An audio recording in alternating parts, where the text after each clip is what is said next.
All right. Thank you very much, everybody, for tuning in. We appreciate you. We have a lot to get going to. Normally, I talk and George gets mad, so I apologize. I'm not going to do that today. George, give us some love to our sponsor, and then tell us a little bit about our guests, and then let's get them on. Absolutely. And just so you guys know, I am out of town, so I'm doing this from an undisclosed location. You're like an adult. Exactly. Wow. So, but anyway, the Counterparts show is brought to you by Wellness Resources, a 35-year-old nutritional supplement company that has been on the forefront of clinical nutrition for 35 years. Find out why they are one of the best supplement companies in the world. Make sure you go to myvitaminresource.com. And if you enter the promo code Counterparts, you will get free shipping on all orders. All right. So let's talk a little bit about our guest. Today, we're going to, like John mentioned, we're going to be speaking with Mr. Rick Dugdale. Now, Mr. Dugdale is a Canadian film producer and director. He's the president and CEO of Enderby Entertainment and an independent film finance and production company. He is also the co-founder of Viewly, a premier platform for collecting, watching, and trading exclusive limited edition feature-length films and collector NFT film content. In 2021, Rick directed the film Zero Contact featuring Anthony Hopkins, which was the first feature film to be released via the Viewly platform. And John, I watched that film not long ago. So interesting, and I'm very excited to talk about how it was made. So without further ado, let's bring up Mr. Rick Dugdale. Yeah, and yes. We have also Cam Cannon is actually on as well. Absolutely. All right. Let's bring him on. Yes, hey there he is. There we go. All right. How are you? Great. How are you guys doing? Thanks so much for having us. Yeah, no, this is our pleasure. I'm sorry we don't have a whole introduction for you, Cam, so I apologize. No problem. Maybe our next show will just open with that. So just all right. Something in there. But we want to thank you both for being on. We as George said, we did see Zero Contact, and man, you know, one of the things that was really the most creepy was that it's the visual that we've been seeing for the last 2 years. Right. That's for real. Visually, that is what we see. Yes. Yeah. So there were things in there that look exactly like how my screen looks right this second, except It was creepy and the music and everything. And I was like, wow. And so it was very, very well done. I was very impressed with how, I have no idea how you had to direct such a film, but I guess we're going to start first. Rick, I just want to tell us a little bit how that process started.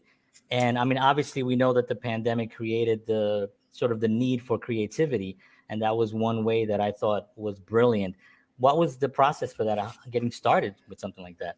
Well, you know, first off, I think the thing is that when we made the movie, we didn't think it was going to go on for 2.5 years. And so you kind of, now that it's like 2 years, now we're extremely exhausted of seeing stuff on I didn't Zoom. think about that. Right. So that, you know, the process, we made it, you know, it was, by the time we made it, went through post, it was still, you know, 9-10 months by the time the film was completed. But, you know, I think it was week one, I think, of the pandemic. And, you know, Cam and I are partners, and he's a talented screenwriter. He's obviously the screenwriter, not just of this film, but many others. And we had a think tank, and we had international partners that we worked with, because what people didn't realize is that in Japan, you were shut down. In Germany, you were shut down. And in Sweden, you were shut down.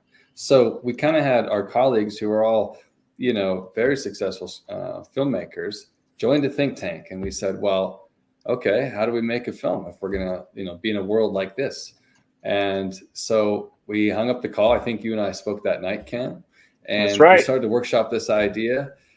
Cam ran with it. And 10 days later, we're like, wait a second, this script is not only good, but it's very shootable.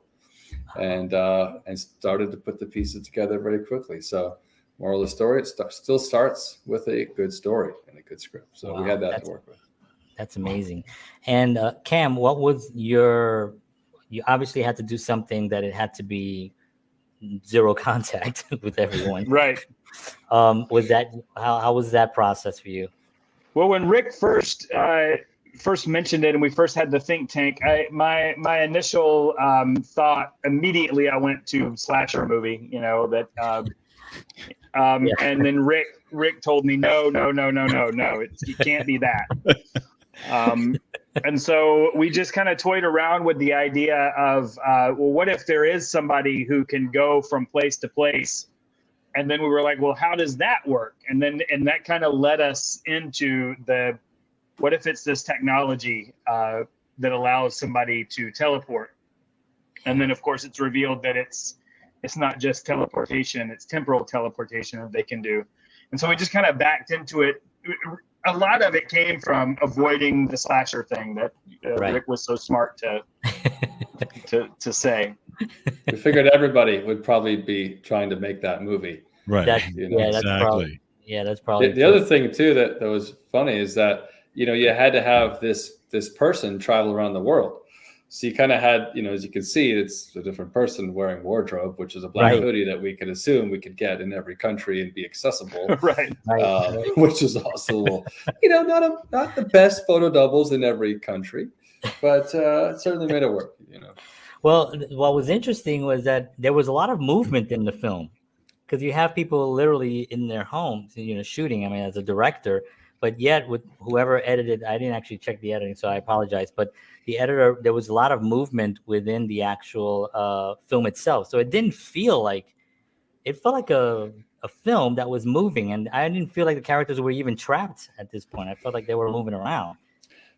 One of the things is that, even though it was, a few months into the pandemic, you kind of realized right away that whatever we do, it can't feel like you're sitting on a Zoom movie.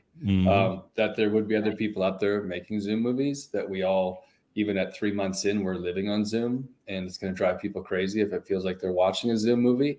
So you kind of had to find production value in every little place possible. And that was, camera movement. It was, sound design. You have, we obviously used a lot of stock footage just to get us outside of these spaces for establishing, having the drone shots, that takes you out of, oh, wait, I thought it was a Zoom movie, I think one of the coolest things that we experienced is that when we saw the film for the first time in a big screen at the, at the Gromans Theater, actually, and Cam and I were there going, wait a second, this actually, not only does it not feel like a Zoom movie, but it holds up in a big movie theater, which, nobody was going to movie theaters at the time. So, yeah. Cam, I'm sorry, George. I told you I was going to do this. That's okay. I had one. I'm used to it. One question on when you were writing, you had to be conscious of the fact that every actor had to sort of be their own cinematographer, or at least their own lighting. How did your thought process as you're writing, did you take that into account as you're creating characters, or was that something that you figured Rick will have to figure out? At first, it was Rick's going to have to figure it out, because I wanted to get through it as quickly as I could, because we really were we created some pressure on ourselves, kind of for the exercise of it, but also just to be moving and be doing. It kept our mind off of the pandemic and all the crazy stuff that was going on. So we poured everything into it, and then once I wrote it, it was sitting down with Rick and with the DP, Ed Lucas, and figuring out, okay, this is going to be a security camera. This will be this kind of camera.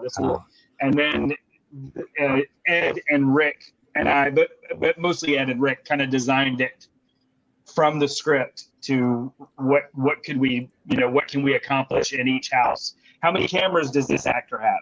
If he's got, for clarity, Cam, you were a producer too, so you're like, oh wait, I also have to solve the problem that I wrote. Right. So that added a layer. That's true. Right. Exactly.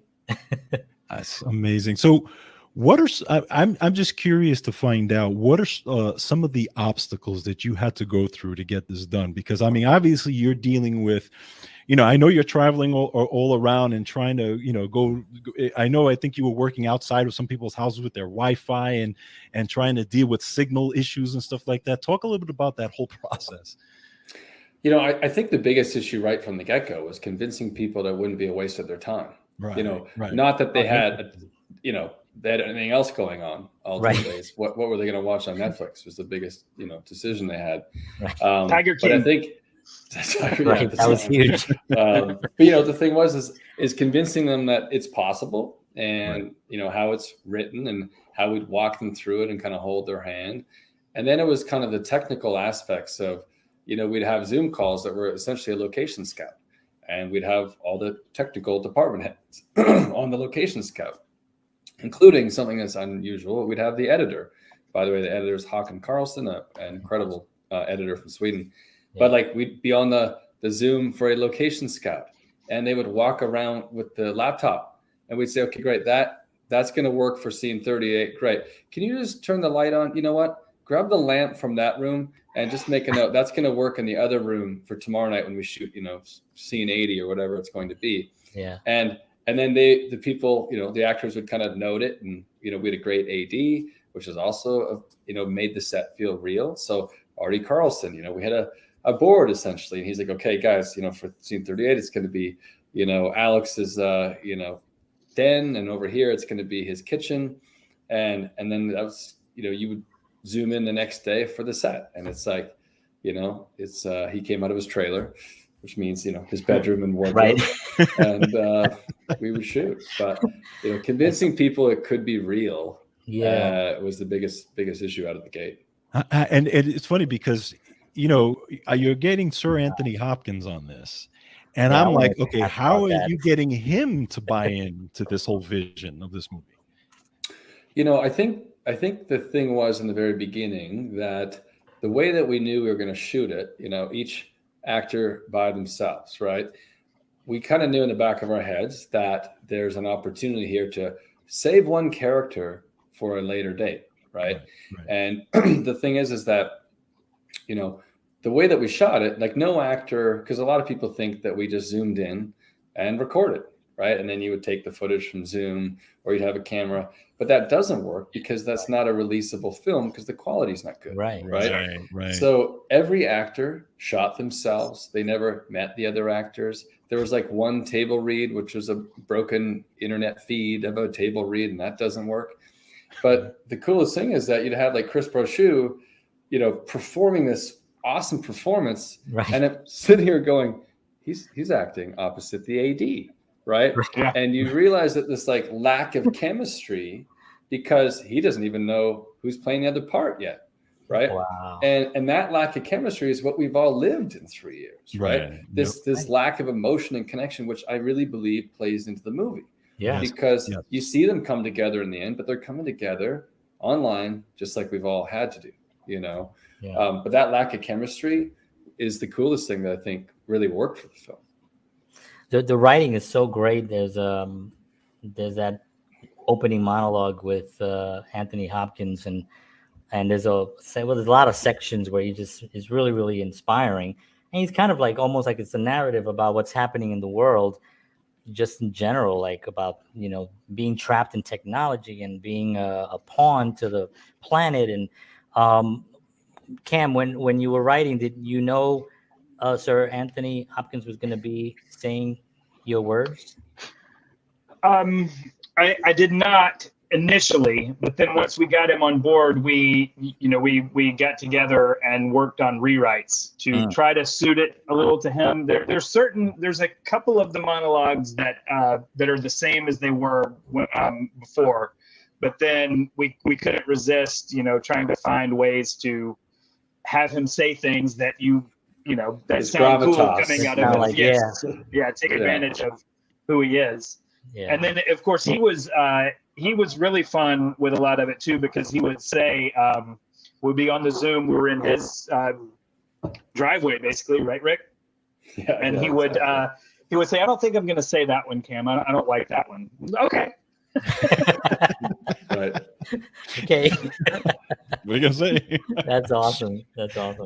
So I wanted to actually ask you about the Enderby Entertainment.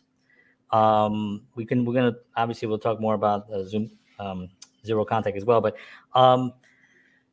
tell me, I read, I went onto your site and the purpose and the values that's on the page, and it's so inspiring to see that, because it's one of those things where, in the industry, you kind of expect, maybe I shouldn't say that, but sometimes it's just nice to see and to read those words on your site that you really care about not only the work, but you care about the crew, you care about the investors, you care about the project, you care about the writing and the storytelling being the most important thing.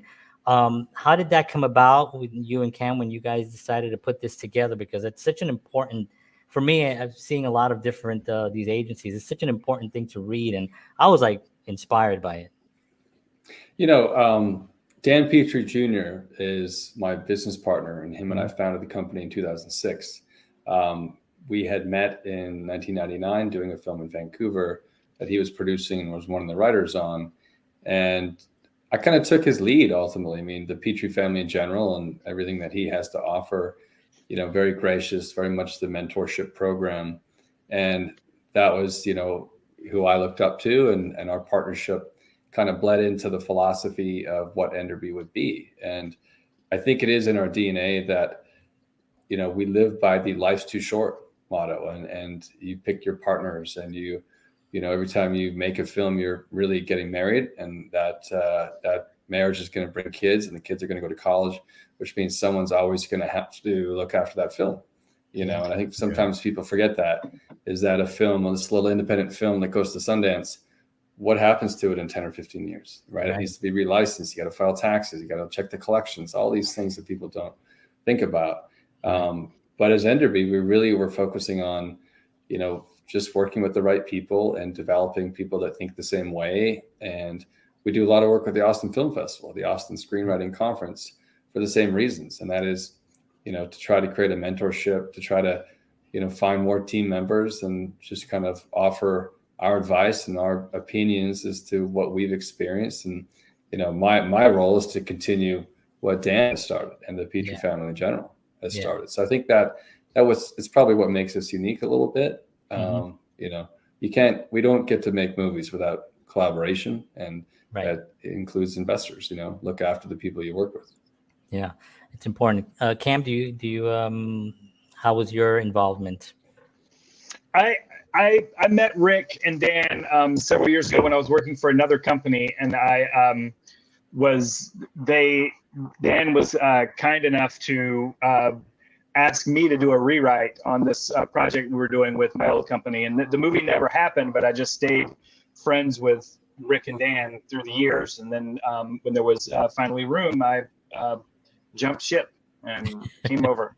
And it was because of the very values that you see written about on the website. It was, you know, life's too short. The old job wasn't always very fun. I got a couple of movies made. I wasn't always happy with them.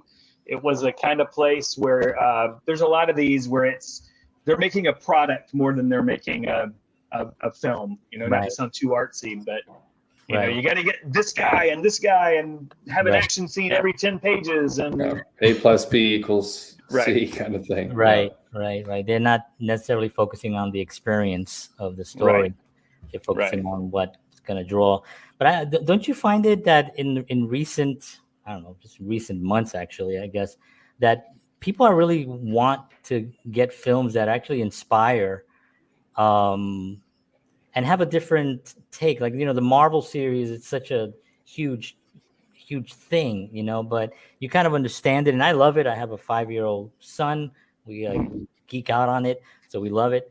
But, you know, when you have an organization that can really storytell with a purpose, I find it that Hollywood, maybe not Hollywood, but there are organizations that are doing that more. Is that something that I'm just lost here in Nashville seeing? I mean, I think personally that like society is getting smarter, and the culture is having a comeback, and interest in other topics and other pieces of storytelling and art are becoming more appealing to the younger audience. Yes. And I think, you know, the theater business is going to have a comeback in a big way. And obviously Maverick and the Marvel movies are making that happen. Right. But there's an interest that those 16-year-olds are having for non-Marvel movies, you know, and I think that's going to bode well probably for next summer. I think you're going to see more films in movie theaters that aren't Marvel movies, because right now that seems to be all that there is. And of course the theater business needs that, because coming out of COVID, you need to fill the theaters, otherwise there won't be a theater business. But people are getting smarter and they have a wider appeal in terms of interests. And I think that's driven a lot by the streamers that are providing international content. Squid Game is a massive hit. That's a South Korean show. Yeah. Right. And, I think the 16, 17-year-olds, where are we in 5-10 years when you still need to get them to come to the theaters? They're not probably fully interested in the Marvel Universe at that point, or at the very least, they're going to have a wider interest, I think, ultimately. Yeah. And culture is having a comeback. I love that. That should be a T-shirt. Great. There you go. But and I think you're right, because even I have a 15-year-old, and she loves movies and stuff like that. And earlier on, when she was a little bit younger, she would like the Marvel stuff. But I noticed that she shied away, and she's watching more now, a lot of more meaningful storytelling, whether it's movies or TV shows. I've noticed just by what she's watching, and I'm like, But then I ask her, you want to watch a Marvel movie? She's like, yeah, whatever. So It seems like she's even having that shift, which is very, very interesting. And it's funny as a dad to watch that shift, in her. Yeah, it's human nature. I think you're seeing look, it's not just film and entertainment, but like youth are leading. They don't want to be led. Right. And it's like the entertainment that we provide for them, like they're just getting smarter. They're on to the, social media marketing trickery, just like maybe 20 years ago. Wait a second, that bus stop shelter ad and that billboard, I don't need to look at that and see the ad, and people still spent millions of dollars doing those, but the eyeballs aren't, like they used to be, because that was all you look at. You wouldn't look at a thing called the internet that we now deal with. Right. So I think you're seeing the youth are onto that. And so they're now focused on, what do I want to see, not what do I want to be told to see. Exactly. You're seeing that big shift, I think, right now. Yeah. And Cam, as a writer, how do you look at this shift, so to speak, as a writer? Like, because this film was really sort of like a different kind of, almost like a genre that didn't really exist, that kind of like you almost like invented in a sense. Moving forward, how does that work? I feel like people are going to be starved for. Look, the Marvel movies are great. I complain about them, and then I like almost every one of them when I finally do watch them. Yes, you should say that. They're great entertainment. They know what they're doing. Those guys, they know what they're doing. But I've got a 19-year-old son, and now he's like, geez, Thor movie, another Thor movie? Okay. Yeah, exactly. Yeah. And he would rather go see stuff like the Blumhouse stuff. Right. Because it's just been, when you think about it, like when I was a kid, there weren't a bunch of comic book movies. There was Superman. That's it. Right. And so, I wanted that to be, but we've got a generation of younger kids who all they've ever known is comic book movies. Yeah. That's all they've ever known. And so it's probably like Westerns were in like the 60s, where they just kind of got phased out. It's like we're tired of cowboys. We're tired of it. Yeah. That's interesting. And my son even recently, the new Hawkeye, I told him, new episodes, and he was like, oh, okay.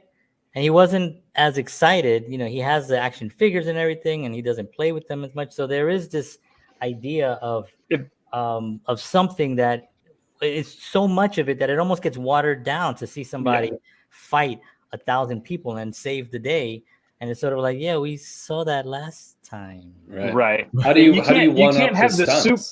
Right. You can't have the Super Bowl every weekend. Right. And it's not an event. Exactly. It's not an event if there's one every week and there's 10 of them streaming at the same time on Disney Plus. It's just not the same. We should say, and a shout out to our dear friend Aleks Alex, Paunovic. yes. We'll be happy to get your 5-year-old son the Tracksuit Mafia signed action figure. So, Alex, I'm sure you're listening, or we'll watch this on repeat. I'm sure we can make that happen for your 5-year-old son. Alex was cool. He actually reshared one of the things that I shared on social media, so nice. We appreciate it. So yeah, he really wanted to be here. He really wanted to be here. Yeah, that's cool. He's great. And Gen Zeros, I think I was checking that out. I was like, this is awesome. And that actually leads me into NFTs, because this is really an amazing thing. It's something that I've heard about. I've heard of Gary Vaynerchuk talk about it. I've heard of all these other guys. I'm in the space, And to see this film and to see that it's an NFT product now, tell me a little bit about how that started. We made the film, and once we saw the outcome of it, we realized that maybe it would be a disservice to release this film in a traditional sense. And we were fortunate enough to be working with some tech guys involved in this space. And I reached out and said, hey, listen, what would it look like if we had, a 95-minute NFT? And what does that cost in fuel? And how does this work? And within a couple of days, we kind of had a structure laid out to build this platform called Viewly. And ultimately, it took about 6 to 8 months to build it. And we launched on OpenSea as kind of the billboard to Viewly. Mm-hmm. And now Viewly's been operating since February, March. And it's, going through the process and being part of Viewly, you realize this is probably a real way to release your movies. Going back to what we were just saying about the youth, it's like, the 16-year-olds are okay with digital transactions. They're okay with digital content. Mm-hmm. Does every 16-year-old have a hard wallet and NFTs? No, not necessarily. But that mindset, right, moving forward in 4 to 5 years, it's not a big deal to own an NFT. And it won't be called an NFT in 4 to 5 years. It'll have some name that'll be, less the stigma behind NFT and Bitcoin ultimately. Yeah, and I have an 11-year-old daughter, and she's on, Roblox, and so she buys a fancy hat. Well, that fancy hat is it's an NFT, and so of course it's all going to go in that direction at some point. I think that I find it exciting. At the same time, I find it a little confusing because, like, what can you add into it that provides more value, not just for the 16-year-olds and the kids that understand it, but for the older generations that are still some might want to go to a drive-in at some point, but just want to go to the theater. That still, I don't know how that balance is gonna go. Well, first off, I hope the 11-year-old didn't have that transaction on your credit card. Watch for more of those. On my credit card, because then you do have a whole NFT collection. It just happens to sit in her wallet. I think the thing is that what people, trying to understand NFTs and what's the difference from the Lionsgate release in our case. And Lionsgate's a great partner that we worked with. And the NFT community, and let's talk about Web3 too for a second. Web3 and the future of where we're going with things is essentially, to sum it up, there's many ways to define it, but it's almost a decentralized world, a decentralized globe with no borders, which means kind of open honesty, transparency. Imagine a world of positive culture and positive in nature with no negative feedback and reviews and trolls and bullying online. That's really where Web3 is going, right? And so the NFT offering in a film and the magic word utility that we all point to, what does that mean? And what is the utility for this film or this, Bored Apes, right? Or the Jack Dorsey tweet?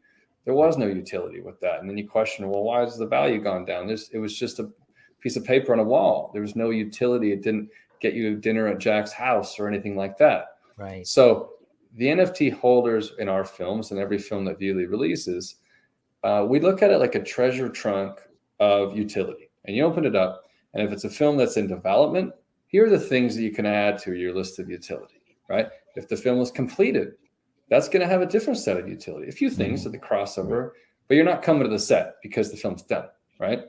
And then there's maybe a sequel. In our case, like, you might be able to get a ticket to Antarctica because you're in our community and you're growing with us and we're listening to the community.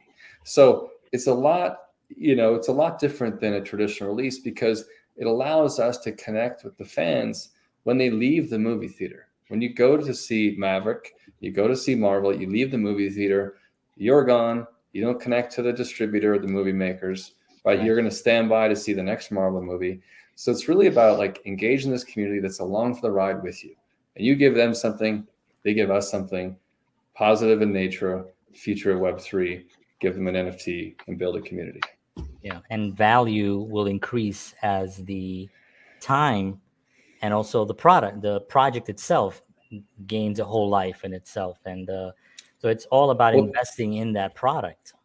Yeah, at the very least, I mean, we never sell NFTs to say, buy now, it's worth more later, right? We're providing you know, an NFT that has utility. But you know, when you buy a Blu-ray, what happens after you've watched it a couple times? You're either going to give it to your buddy, it's going to go to the cottage, or it's going to be at a garage sale for $1.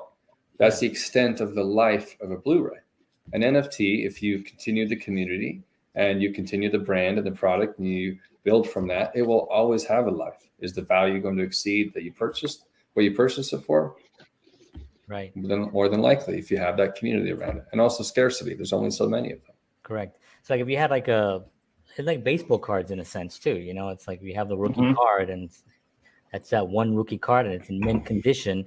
Well, there's the value right there. You know, somebody that you didn't know was going to become, you know, when you were a kid and you're collecting, you know, the basketball set, did you know that there was only 1,000 Michael Jordan rookie cards made? Right, you didn't know that as a kid. You just kept spending your allowance trying to get the one. Exactly. But it's like, no, there only was 1,000. Right. So it's like the Willy Wonka ticket. You need the rich guy to buy the factory of chocolate bars to get the ticket, you know. And that's because it was scarce. And that mindset is where we're going. But everybody collected the set, but you missed a couple because there wasn't that many. I remember just eating that hard gum and just putting the cards down. Who knew? Who knows what I had there? Yeah, $1 million. Or making on your bicycle, making the motorcycle. It's like, damn it, that was a Wayne Gretzky rookie card. Like, you know? Can you imagine? Yeah. There goes that $2 million card. But hey, at least my bike sounded good. Exactly. Yeah, exactly. Yeah. George, I got one question. I know you go right ahead. Go right ahead. I actually ask because Cam, you had mentioned earlier. I'm going to put up this. You had mentioned earlier pressure. You put pressure on yourself to kind of like write and to kind of get things going. Because I think during the pandemic, I think it was one of the traps that a lot of people kind of ran into. I started this with George, and we were like, well, we got to do something. We got to go meet people. We got to do something. You know, we're both musicians. We played in bands together, and we recorded records. I'm a filmmaker, so we're very creative people.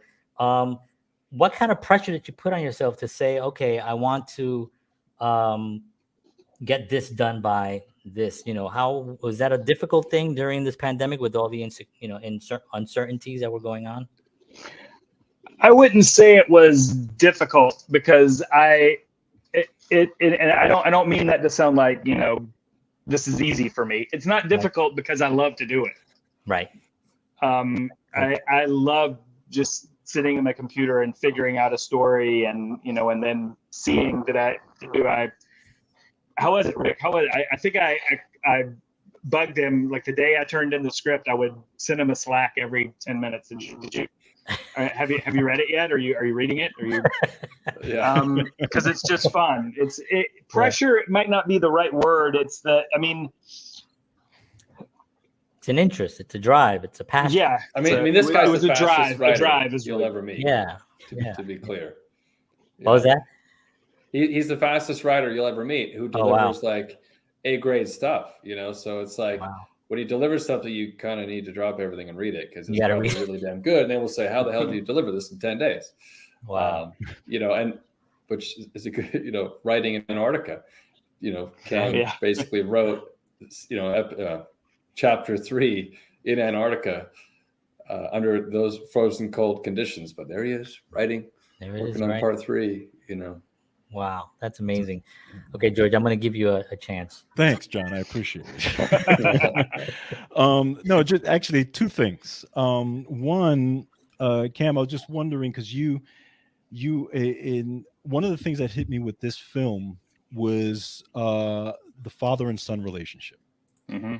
That one really hit me because it kind of reminded me of similar stuff that I went through with my dad when, you know, my dad has passed, but he, you know, kind of him and I had a rocky relationship and didn't do a lot. And so that thing kind of hit me. So I was just wanted to know a little bit about, you know, the thinking behind that also. But just another question before I lose it.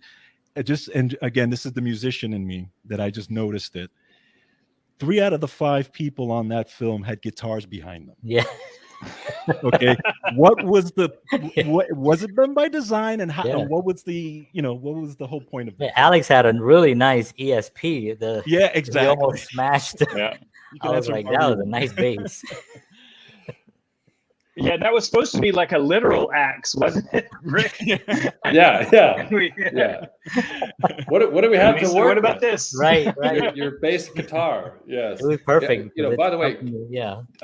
Alex was in a band, right? Years ago. Yeah. And they've really? re-recorded new songs. Yeah. He'll make, he hates when I say it, but it sounds like Sepultura. If somebody could pull up, I'm sure it's on his Spotify or on his Instagram. He's in a band, like a hardcore rock band. It's pretty cool, actually. Yeah, I've checked that out, and I've also he was also a boxer and comes from a boxing family, and yeah, Sure does. Yep. yeah, he's a very creative guy. We're gonna check all that out, and we'll tag him on stuff. But okay, George, your question was about father and son. Yeah, I'm just curious about that whole that piece of the father and son thing, how that came about, or just I had my father passed away also. I had an amazing relationship with him. So never went through anything like this, but it just honestly, it feels like fatherhood is it's a really strong theme to me, because we live in a world where, just my opinion, we've devalued fatherhood a little bit. Right. Yes. And Agreed. And so it to me, it resonates because it's so because of that devaluation that we've, that I perceive. You guys do too. Not everybody agrees with us, but it's just you go back to like Field of Dreams and movies like that that last scene explore that. Oh yeah. And so that was kind of the inspiration, was I didn't have a dad like that. Okay. But just, kind of thought from, came up with the Finley character first. Okay. When we were talking, that was one of the first ones we came up with. And then when we had to start with the, when we were coming up and talking about the other characters, I had the idea for the son being the proxy, and then it was like, what kind of dad would this guy have been? I don't think he would have been, there all the time. Right. And so then it was just natural to explore that theme once I had thought of those two characters. It just felt like the natural way to go. Yeah, because it really hits you, especially when you look at, okay, this guy is, a driven guy. The father's successful and driven, and he's making all these things happen, but at the expense of the family dynamic, maybe, or the relationship with the son. And then later on, where he actually says, I wasn't there. Maybe he kind of admits, I know I wasn't there like I should have been for you. And it's a very pivotal moment in that movie.